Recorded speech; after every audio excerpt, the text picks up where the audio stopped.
Élémentaire, mon cher Nico, une émission présentée par Nicolas Blondet, expert en qualité d'air intérieur.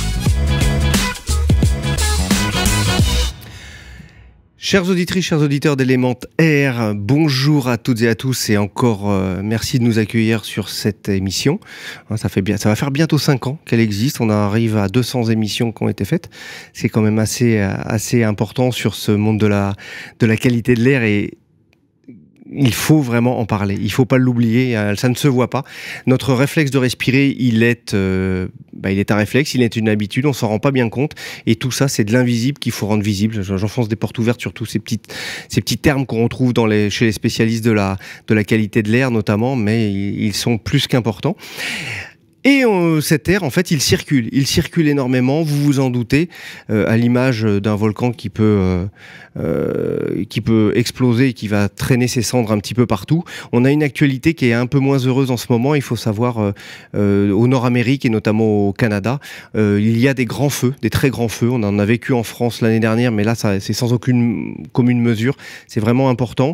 Et ce matin, l'émission est enregistrée, mais ce matin, nous sommes au mois de juin, et il y a New York qui est sous un ciel tellement chargé de particules et qui devient une des villes qui devient la ville la plus polluée au monde. Ponctuellement en fait on n'arrive même plus depuis Manhattan à voir la Statue de la Liberté, l'Empire State Building on le voit même plus jusqu'en haut. Enfin, c'est quelque chose d'assez important et on pense à tous ceux qui sont dans ce ils appellent ça du brouillard, c'est pas du brouillard, hein, c'est vraiment des particules nocives auxquelles il faut se préserver et on espère que tout ça sera redilué rapidement puisque l'air aussi, pour qu'on respire bien chez soi, c'est de bien le diluer. Et notamment, on le voit, les États-Unis, un grand pays, un courant d'air qui arrive, ça stagne, les poussières restent. On a vu celles des Landes qui sont montées sur Paris puis qui sont restées aussi à un moment donné. De même, les centrales à charbon allemandes qui, l'hiver, par le vent d'Est, amènent de la pollution sur Paris. On est tributaires tous les uns des autres. Et bien là, on va se retrouver à parler et d'accueillir avec grand plaisir sur ce plateau Valérie Leprince du CEREMA. Bonjour Valérie, comment ça va? Nicolas. Très bien, merci. Bon, vous venez de Lyon? Oui. C'est juste à côté, en train. C'est facile. Oh, c'est assez facile. Voilà. Mais par contre, vous venez de beaucoup plus loin que Lyon, puisqu'on parle un petit peu des pays, je dirais, de l'outre-Atlantique. Vous allez encore plus loin, puisque vous arrivez il y a quelques jours du Japon. Et au Japon, justement, cette qualité de l'air, juste avant qu'on démarre sur le CEREMA, parce qu'on a beaucoup de choses à évoquer avec vous, cette qualité de l'air au Japon, ils la prennent en compte comment ? Ils la ressentent comment? Et surtout, il y a une histoire géographique de ce pays qui fait qu'il y a peut-être un peu moins de contraintes qu'ailleurs. Dites-nous. Alors effectivement, j'étais au Japon pour parler qualité d'air, performance énergétique, ventilation et tous ces sujets-là. Ils ont la chance au Japon d'avoir globalement une bonne qualité d'air extérieure. Ils ont beaucoup de voitures électriques et dans une grosse métropole comme Tokyo, c'est une des grosses métropoles avec la qualité d'air, des meilleures qualités d'air. Notamment grâce au fait qu'ils soient proches de l'océan et qu'ils aient beaucoup de brassage. C'est un pays qui est très fin, donc ce qui veut dire qu'à un moment donné, les courants marins qui se transforment en courants d'air vont permettre aussi de chasser et de diluer rapidement au-dessus du pays. Voilà. Très bien. Et donc, au Japon, la qualité de l'air, ils s'en préoccupent pas plus que ça? Ils s'en préoccupent de la qualité d'air intérieur aussi, oui. Avec les polluants qui peuvent être émis à l'intérieur des bâtiments. Et ils se préoccupent bien de faire une réglementation qui soit à la fois sur la performance énergétique en été, en hiver, tout en maintenant une qualité d'environnement intérieur qui soit bonne. Donc, dans qualité d'environnement intérieur, on inclut tout, pas uniquement l'air, l'éclairage, l'acoustique, le confort thermique. Tout est dedans. Parce que tous ces éléments-là, fondamentaux, sont impactants sur notre santé. Si on a trop de lumière, on n'est pas bien. Si on n'a pas de lumière, on va déprimer. Et puis, c'est pas bien non plus parce que notre corps réclame cette vitamine D. Et puis, au niveau du bruit, ça peut être vite insupportable et puis créer aussi d'autres gènes et puis un impact sur, je dirais, notre bien-être qui est santé. sur la durée et puis une santé qui se dégrade aussi rapidement.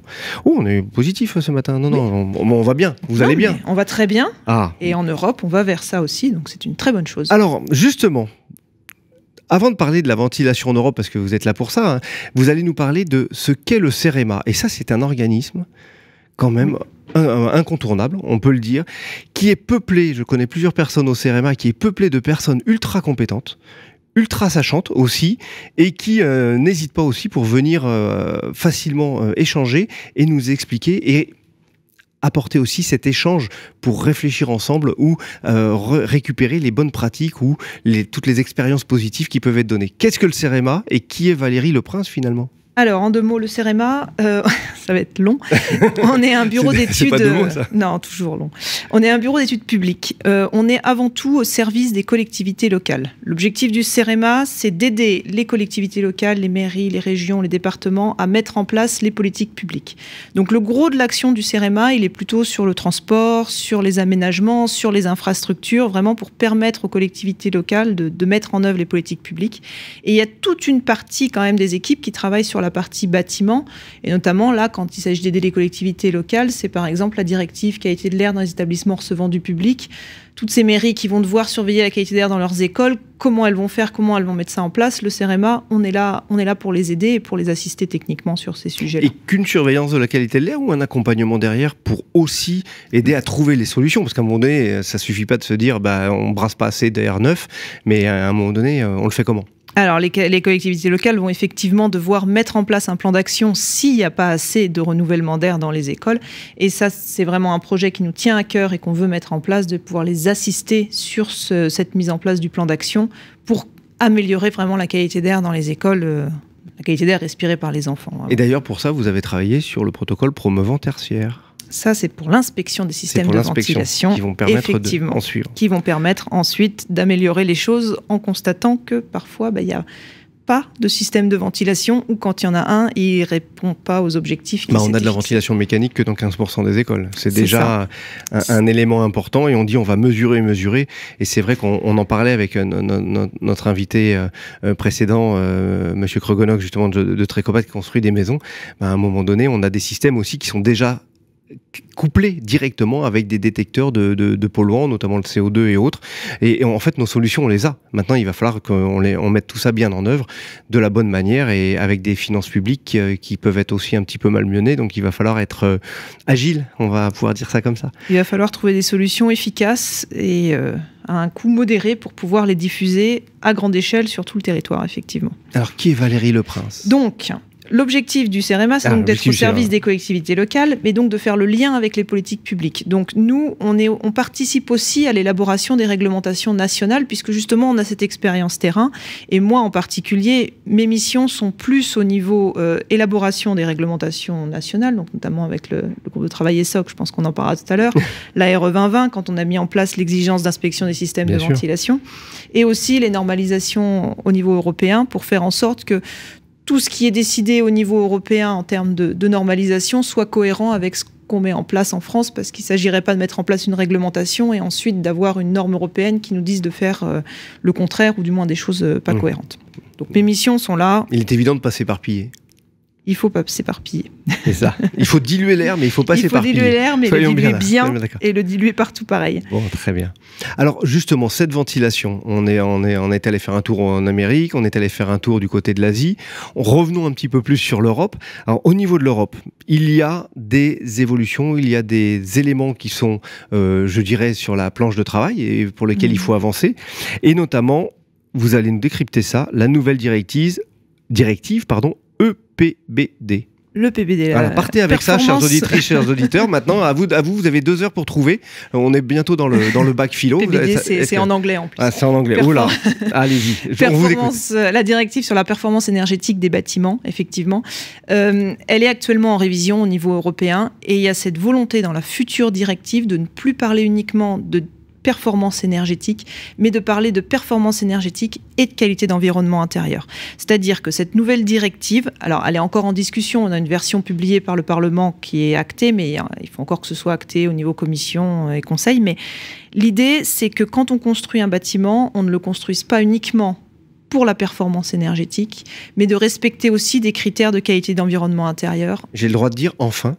Enfin. Enfin, parce que ça fait même 40 ans qu'on attend ça. Mais oui, parce qu'un bâtiment performant énergétiquement, c'est facile. On va acheter une tente 2 secondes, on la jette dans le jardin et elle est extrêmement performante énergétiquement. Après, d'un point de vue qualité d'environnement intérieur, ça peut être discutable à certains moments de l'année, malheureusement. Donc là, l'idée, voilà, c'est qu'il y ait d'imposer aux États membres de mettre en place des critères de qualité d'environnement intérieur, acoustique, accès à l'éclairage, l'éclairage naturel, qualité d'air, évidemment, acoustique, éclairage, qualité d'air et température, forcément. Et donc de mettre en place ces critères et surtout de les vérifier à la réception. Donc c'est-à-dire de faire un vrai commissionnement, une vraie réception qui va vérifier que les critères de qualité d'environnement intérieur sont bien respectés quand le bâtiment est construit. Donc finalement des obligations de résultat. Des obligations de résultat. Ça c'est bien. Tout à fait. Mais c'est vraiment bien ça. C'est formidable. Moi j'applaudis, j'ai que 2 mains, mais j'en aurais 10, j'applaudirais des 10 mains parce que enfin on va vers de l'engagement.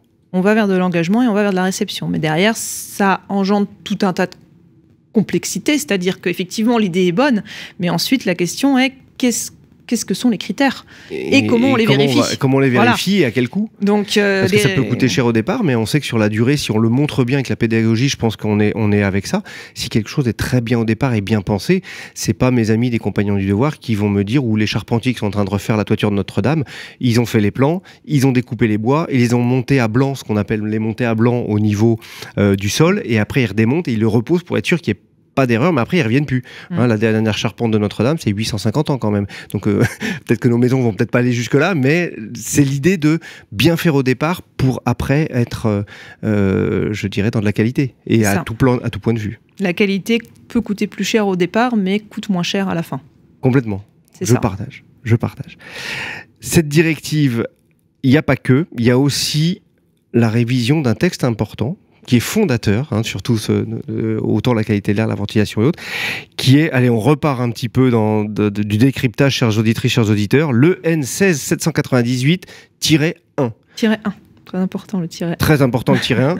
Alors, c'est quoi et qu'est-ce qui va se passer? Parce qu'on va parler aussi de paramètres QAI sur cette norme. Voilà, donc ça c'est la norme qui définit ce que sont les paramètres de qualité d'air et comment concevoir un système selon quels paramètres. Un système de ventilation, évidemment, on est toujours dans la ventilation. Et alors, la difficulté, c'est qu'en Europe, on a différents critères pour dire, enfin, différents objectifs pour la ventilation. En France, on a notre arrêté de 82 qui a été conçu clairement pour dire il ne faut pas qu'il y ait de développement d'humidité, il ne faut pas qu'il y ait de développement de moisissure dans nos bâtiments. Donc, on met nos exigences pour qu'il n'y ait pas de développement de moisissure. La ventilation, elle est là pour éviter ce développement de moisissure. Et pour consommer peu. Il y avait le parallèle. Sans trop consommer. Limiter le développement de moisissure sans trop consommer. C'est ça l'idée de l'arrêté de 82 initialement. Donc il y a quand même plus de 40 ans. On était très précurseurs à l'époque en Europe d'avoir une ventilation mécanique au début des années 80. La plupart des pays européens ont commencé à en mettre dans le logement qu'au début des années 2000. Ensuite, il y a d'autres pays qui s'inquiètent plus dans leur réglementation des aspects santé. Et donc, à ce moment-là, ces pays-là, ils vont s'intéresser aux particules fines. Et plutôt que de mettre en place des systèmes de ventilation, ils vont plutôt essayer de mettre de l'épuration d'air, de filtrer au maximum pour limiter au maximum les particules fines. Mais si on n'a pas d'air neuf, on fait comment? Parce qu'on a besoin de dilution quand même, quelque part. Si on n'a pas d'air neuf, on a des purificateurs, c'est un peu ça. De confort. C'est ça. Voilà. Et on a d'autres réglementations en Europe, comme les réglementations scandinaves, qui, elles, ont axé leur débit de ventilation sur les aspects confort. Donc sur les ppm, par exemple, qui sont un bon indicateur d'odeur et de qualité du taux de renouvellement d'air dans les pièces. Confinement en général. De marquage, de l'usage et de l'impact de l'être humain dans les bâtiments dans lesquels il se trouve. Et si ces ppm, qui sont les CO2, qui vont croître, ça veut dire que les autres polluants aussi potentiellement vont croître. Les autres polluants liés à l'activité humaine. C'est ça. Donc l'air neuf va aider à diluer tout ça. Voilà. Et donc l'idée de le CO2 en lui-même n'est pas un polluant dangereux pour la santé. Avant qu'on meure de trop de CO2 dans une pièce, il va quand même falloir qu'il y en ait vraiment beaucoup. Donc le CO2 en lui-même n'est pas dangereux, par contre est un marqueur souvent d'un confort dégradé à l'intérieur des bâtiments. Et donc le problème quand on essaye de faire des indicateurs au niveau européen, c'est qu'il faut réussir à concilier toutes ces sensibilités propres à chaque réglementation nationale. Est-ce qu'on fait de la ventilation pour l'humidité? Est-ce qu'on fait de la ventilation pour la santé? Est-ce qu'on fait de la ventilation pour le confort? Comment on pondère tous ces indicateurs-là et lequel on choisit? Et quelque part, ça peut aussi avoir une action de se dire, regardez, entre les 3 éléments qu'on vient de trouver, il y a peut-être des convergence à créer et de dire vous avez pensé qu'à ça, vous avez pensé qu'à ça et qu'à ça, mais à un moment donné la vérité elle est parmi les trois. Donc il va falloir amener tout ça. Et justement au premier regard de ces échanges, de ces travaux communs, est-ce qu'on tend vers ça? Est-ce que c'est assez ouvert et facile finalement, ou on a vraiment affaire à des blocages quels qu'ils soient? Il y a du réglementaire d'un côté, il y a un peu de lobbying, on sait quelquefois de l'autre, ou ce genre de choses. La tâche est comment? La tâche est compliquée. Ah, je m'en doutais. Je sais pas pourquoi je m'en doutais. Disons que chaque pays est souvent persuadé que ce qu'il fait, c'est évidemment ce qu'il faut faire. The best, ouais. Voilà. Et donc, de réussir à trouver quelque chose qui concilie les exigences de chacun, c'est pas simple. Mais accepter de se remettre en question pour progresser, voilà. C'est aussi un premier pas vers le progrès. Mais il y a des gros enjeux financiers derrière, puisque c'est une norme européenne qui va être a priori rendue d'application obligatoire par la prochaine directive européenne, impose certaines choses. Ça veut dire... On sait à quelle échéance ? Alors, la prochaine directive, elle devrait sortir fin 2023.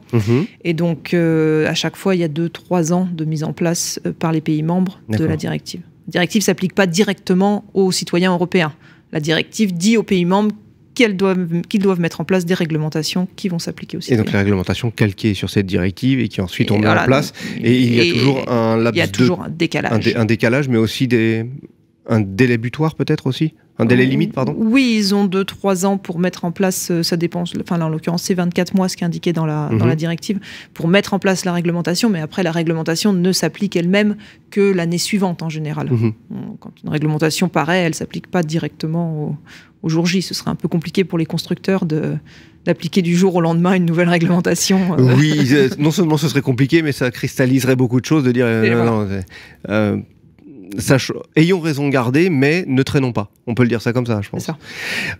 Alors, les exigences, il y a encore d'autres choses, les exigences et normes d'inspection en Europe. Oui. Alors en France, on est assez en avance là-dessus. Alors, on n'est pas les seuls, hein. Mais avec la RE 2020, on oblige maintenant à ce que chaque système de ventilation dans les bâtiments résidentiels neufs soit réceptionné, soit contrôlé à réception pour vérifier qu'il fonctionne correctement. Ça fait 40 ans qu'on installe des systèmes de ventilation. On a plus de 50% qui sont non conformes, qui ne fournissent pas les débits. Donc, on ne dit pas non opérants, hein, non conformes. Hein, c'est pas non tout à fait la même chose. Non opérants, c'est pas la même chose. Donc, ils ne fournissent pas le débit réglementaire dès la réception. Avant même qu'il ait eu le temps de vieillir et de s'encrasser, déjà de base, il y a plus de 50% qui sont non conformes. Donc, partant de ce constat-là, comme au bout de 40 ans, on n'y arrive toujours pas, on a décidé dans la RE 2020 d'imposer qu'il y ait une réception et un contrôle pour que le système qui est installé, qui a été payé par le maître d'ouvrage, soit effectivement opérant et fonctionne correctement avec les débits réglementaires. Et donc ça, c'est assez novateur en Europe. Alors, ils le font en Finlande, en Suède, en Belgique. On n'est pas les seuls quand même à faire ça. En Belgique, ils ont un protocole de contrôle d'ailleurs très intéressant aussi. Il y a beaucoup de choses à apprendre avec la Belgique, à partager avec eux. Vous y allez de temps en temps, je crois. Oui, j'ai beaucoup travaillé avec eux dans une vie précédente et il y a beaucoup de choses à apprendre effectivement de leur manière de procéder. Et donc cette exigence de contrôle, elle va s'appliquer elle s'applique pour tous les bâtiments dont les permis de construire sont déposés depuis le 1er janvier 2022 et on devrait avoir maintenant des systèmes de ventilation qui fonctionnent mieux. Ah, ouais. On va respirer. On va... Merci beaucoup. Voilà. Moi, je sais ce que c'est que mal respirer, donc c'est clair qu'on va rechercher ça évidemment à tout prix. On en a parlé un petit peu en filigrane sur le tout, hein, donc la ventilation, on va revenir. On est parti se promener sur le monde, l'Europe, on revient en France. Alors, justement, les nouvelles exigences de la RE 2020, c'est le protocole RE 2020 comme il est appelé, avec différents points. Et je crois savoir que c'est quand même applicable depuis le 1er janvier 2023. Est-ce qu'on a déjà quelques résultats en parallèle de ce que vous allez nous expliquer sur ce qu'est ce protocole ou ces grands points, et ensuite on doit avoir déjà quelques résultats ou tendances. On n'a pas encore beaucoup de résultats puisque en fait le temps que les permis de construire se déposent et que les bâtiments soient construits et que l'inspection ait effectivement lieu, on est au tout début finalement de cette période d'inspection. Donc on n'a pas encore véritablement de feedback. On a des inspecteurs qui sont qualifiés puisque comme on l'a fait pour l'étanchéité à l'air, pour la ventilation, on a établi un protocole très très cadré, donc basé sur le projet Premier Vent initialement, qui avait été piloté par le CEREMA d'ailleurs. On a un protocole très très cadré et on a une qualification des opérateurs. Qui est la numéro 8741. 8741, effectivement. L'idée, c'est de ne surtout pas décrédibiliser cette exigence, d'avoir une exigence qui soit suffisamment cadrée, menée par des inspecteurs qui sont qualifiés, pour être sûr que si 2 inspecteurs viennent du jour au lendemain, on est à peu près aurait les mêmes résultats. Donc on a quelque chose de très pas cadré. laisser de place à l'interprétation, mais vraiment au factuel. De place, Sachant, à l'heure actuelle, je crois qu'il y a déjà, on approche les 80, je dirais, contrôleurs certifiés. Et beaucoup sont formés. Et il y en a plus de 600 qui sont en finalisation, finalement, de leur certification. Donc, on peut rassurer nos amis constructeurs. Vous serez contrôlés, et avec des personnes qualifiées, il y en aura suffisamment. Parce que une petite hantise, ça pourrait être de dire « Ah, mais j'ai pas de contrôleur. Et ma maison, mes clients, ils veulent rentrer dedans demain, et j'ai personne. » Voilà, sachez que tout est fait pour que ça n'arrive pas. C'est ça, et on bénéficie quand même de l'expérience étanchéité à l'air, où on avait déjà la qualification pour les mesureurs d'étanchéité à l'air, et donc c'est ce même vivier de contrôleurs qui vont faire les contrôles d'étanchéité à l'air et les contrôles de fonctionnement de la ventilation. Donc en gros, ils vont se déplacer une seule fois pour plusieurs choses, et également ne pas rajouter encore des surcoûts de déplacement, et auquel cas, on connaît nos amis constructeurs, et ils sont contraints de beaucoup. Oui. Et à un moment donné, il faut aussi que la maison serve et que l'usage du logement soit plein entier, alors qu'on on dit toujours qu'on n'en construit pas assez en France, et que le logement est une réelle contrainte et un réel problème. Et on cherche la sobriété, donc un contrôleur qui se déplace une fois et vérifie un maximum de choses, c'est bien. Et de toute façon, la ventilation, la base, c'est construire étanche pour ventiler correctement. C'est la base. Donc les deux vont vraiment ensemble. Voilà, pour avoir un bon air. Pour être en bon air, de l'air qui arrive là où il faut et qui ressort là où il faut. Alors, ces nouvelles exigences de la RE 2020, 1, 2, 3 points qu'on va retrouver dedans Alors, globalement, il y a 3 parties dans le protocole. Il y a la partie pré-inspection, où déjà on va vérifier qu'on a bien la documentation et que ce qui a été prévu est bien conforme avec les exigences réglementaires. Et que l'étude soit conforme à l'étude aussi qui est faite, puisque c'est obligatoire. Ça, toute la partie pré-inspection, la partie pré-étude, on récupère les dossiers. Déjà, ça, c'est une partie qui n'est pas si simple que ça, de rassembler ces informations-là. Oui, c'est 3 points obligatoires et 20 points complémentaires. C'est ça. Donc déjà, de réussir à récupérer les données sur de la maison individuelle, c'est pas si simple. Ensuite, sur le terrain, une partie inspection visuelle, de vérifier que le groupe de ventilation il est bien accessible, qu'il va pouvoir être entretenu, vérifier qu'il est allumé, qu'il est branché et allumé déjà. C'est ça. C'est la Alors base. là, par contre, on a 20 points obligatoires et 60 points complémentaires. Donc, donc déjà, c'est pas de la petite inspection. C'est de la grosse inspection, et en fait, tout ça vraiment est basé sur le protocole premier vent, où dans le protocole premier vent, on avait une idée de vraiment balayer très très large et de traiter tous les points. Et là, dans le protocole réglementaire, on essaye d'être un peu plus resserré pour que ça prenne pas trop de temps aussi. Il faut, là encore, c'est un peu de sobriété. On peut pas passer 3 jours à faire le contrôle sur chaque maison, c'est clair. Et ensuite, on va faire des mesures de débit d'air pour vérifier qu'on a bien les débits, ou de pression si on est sur un système hygroréglable. Donc que l'air circule bien dans le logement, et que cet apport d'air neuf, si important dont on parlait tout à l'heure, soit bien réalisé. Alors également, on parlait tout à l'heure de l'arrêté de 82. Cet arrêté de 82, c'est du marbre. Il y a le 83 qui est arrivé après sur les gros baies, qui n'est peut-être pas tout à fait du marbre. Mais par contre, on a une réglementation ESSOC avec un ESSOC 2 qui arrive. Alors encore des mots, on vous rajoute une question sur la dictée. ESSOC, vous ne trompez pas, pour avoir 20. Donc la ESSOC, c'est quoi ? Ça veut dire quoi ? Et justement, cet ESSOC 2, il y aura des échéances aussi qui approchent, et ça va servir à quoi surtout ? Alors, l'objectif de la réglementation ESSOC, qui ne s'applique pas qu'à la ventilation, qui s'applique à tout, c'est d'aller vers des exigences de résultats plutôt que sur des exigences de moyens. Donc, en ventilation, on a notre réglementation de 82, qui est clairement des exigences de moyens. Il faut mettre en place des débits dans chaque pièce à atteindre dans la cuisine, min-max, etc., etc. Là, l'idée, c'est de dire, on veut permettre l'innovation.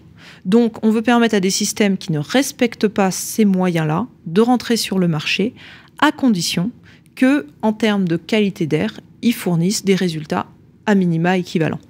Donc, ce qu'on est en train de faire actuellement dans les groupes de travail pilotés par le ministère, par la DHUP au ministère, on est en train déjà de développer des indicateurs. Qu'est-ce que c'est une bonne qualité d'air derrière ? Il faut que le système de ventilation il permette d'avoir une bonne qualité d'air, mais qu'est-ce que c'est ? Et d'y répondre. Et voilà. Donc, déjà, le premier temps, c'est de dire qu'est-ce que c'est une bonne qualité d'air ? Qu'est-ce que c'est un système qui permet d'avoir une bonne qualité d'air ? Donc, on fixe des indicateurs en CO2, en humidité, avec des polluants fictifs aussi pour caractériser le taux de renouvellement d'air, des polluants fictifs émis dans tout le bâtiment, émis uniquement dans la cuisine, pour caractériser un peu les polluants émis par la partie la cuisson, cuisine, par exemple, les particules fines qui sont émises, c'est assez énorme. Donc, on est dans cette phase-là actuellement de définir les indicateurs. Ensuite, forcément, il faudra justifier avant la construction du bâtiment que le système va fonctionner. Donc, il va falloir simuler le bâtiment. Donc là, on est aussi dans la période de définir comment on va simuler ça, quelle stratégie d'occupation, le climat, l'orientation du bâtiment, qu'est-ce qu'on prend en compte, etc., etc. Et enfin, il faudra qu'on définisse comment un système pourra se faire certifier, c'est-à-dire par quoi il devra passer, par quel organisme certificateur, qu'est-ce qu'il devra justifier. À quoi il devra répondre. De quoi il devra répondre pour pouvoir être validé et être concrètement installé dans les bâtiments neufs. D'accord, ça paraît beaucoup de choses, mais finalement, ce ne sera pas si difficile à traiter. Par contre, c'est vrai que c'est comment, pour celui qui va vouloir aller vers un élément ESOC et de dire, on a des systèmes innovants qu'on veut positionner, est-ce qu'il y a peut-être des organismes qui peuvent apporter quelque chose, de dire, pour monter un dossier, plutôt le faire de cette manière, parce qu'on se dit que le champ des possibles, il est hyper vaste là quand même. Donc, à un moment donné, il faut pas s'éparpiller et répondre, et que ceux qui vont lire et décrypter cet ESOC qui est demandé, qui se disent aussi, on va à l'essentiel dans tous les éléments dont on a besoin. Alors, clairement, une fois que le protocole sera clairement détaillé et que les règles seront définies, il y aura des bureaux d'études très certainement qui vont s'orienter vers l'accompagnement des industriels de la ventilation pour les aider à mettre en place ces dossiers et puis à répondre aux exigences. Actuellement, on n'en est pas là puisqu'on n'a pas encore défini le cahier des charges. Donc, on a à peu près nos indicateurs, ça, on commence à être à peu près fixé. Les résultats minimaux, c'est ça. Les résultats minimaux, voilà, en termes de qualité d'air, ça, on arrive à peu près à les fixer. On a à peu près aussi le protocole de simulation. On a encore un an de travail, je pense, pour pouvoir définir quel sera le protocole véritablement de validation des systèmes. Donc un an de travail, mais nous, il nous reste 1 minute. Mais on pourrait rester des heures, hein. C'est comme à chaque fois avec chaque invité, on pourrait rester des heures, évidemment. Un petit mot pour la fin, chère Valérie. On sait qu'on avait un autre point qui était la réglementation tertiaire avec le projet Sphère. Alors, on parle rapidement du projet Sphère et puis, promis, je vous réinvite et on en parle plus longuement. On en parle plus longuement, ça marche. Donc, non, le projet Sphère, l'idée, c'est qu'en tertiaire, en France, on a une réglementation qui est vieille, encore plus vieille que l'arrêté de 82, puisqu'elle date de 79. Pour nos auditeurs, le tertiaire, c'est les bureaux, c'est les écoles, voilà. C'est les établissements de santé, etc., les commerces. Et en particulier, sur la problématique des écoles, on a une vraie problématique en France puisqu'on n'a quasiment pas de système de ventilation mécanique dans nos écoles françaises et on a des vrais problèmes de qualité d'air qui vont être mis en avant par la directive de surveillance de la qualité d'air dans les ERP et on veut aider les collectivités, comme je le disais, à trouver des solutions. Donc parce que l'aération ne suffit pas. L'aération a plusieurs inconvénients, c'est-à-dire qu'elle pourrait suffire, mais à condition d'engendrer énormément de consommation énergétique et de créer de l'inconfort pour les occupants. Passer son temps à ouvrir les fenêtres. Voilà, parce qu'à côté d'une fenêtre ouverte en plein hiver, il faut dire ce qui est, c'est pas très confortable quand même pour des enfants qui sont assis dans la classe. Donc, on veut vraiment mettre en place ce projet Sphère là, avec l'idée d'assister les collectivités pour les aider à améliorer la qualité d'air. Donc, on est actuellement en train de monter le projet, on recherche des financements pour développer les outils dont on a besoin pour pouvoir massifier vraiment et toucher 200 collectivités par an minimum avec le CEREMA. Ouais, c'est une grosse part là quand même. L'idée, voilà, c'est de toucher un maximum de petites collectivités pour les aider vraiment à améliorer la qualité d'air dans leurs écoles. Eh bien, merci beaucoup pour toutes ces précisions. On a balayé beaucoup de champs, on a fait le tour du monde avec vous, Valérie. Merci beaucoup. Un petit clin d'œil à votre collègue Andrés Lichtvack qui était sur le plateau il y a quelques temps, puisqu'il y a aussi des MOOC sur la qualité de l'air qui ont été mis en place sur le résidentiel et sur le tertiaire. Donc encore beaucoup de choses de la part de nos amis du CEREMA. On aura le plaisir de les retrouver. Les émissions élémentaires, vous les retrouvez tous les 15 jours à 9h du matin, les jeudis, en direct. Ou sinon, après, vous avez le podcast sur radio-imo.fr et vous allez les piquer. Et il faut savoir que c'est offert. Vous téléchargez la vidéo et vous pouvez la revoir comme vous le souhaitez, au moment où vous le souhaitez. C'est aussi du confort. Merci beaucoup. Merci Valérie. Au plaisir de se retrouver. Et puis, chères auditrices, chers auditeurs, l'été approche, vous allez être encore plus dehors que d'habitude. Prenez soin de vous parce que les indices UV peuvent être assez importants et violents. Prenez soin des enfants, mais surtout, respirez en grand, allez marcher, faites du sport, de l'activité et pensez-y, c'est élémentaire. Élément Air, mon cher Nico, une émission à réécouter et télécharger gratuitement sur radio-imo.fr, l'application mobile Radio Imo et sur tous les agrégateurs de podcasts.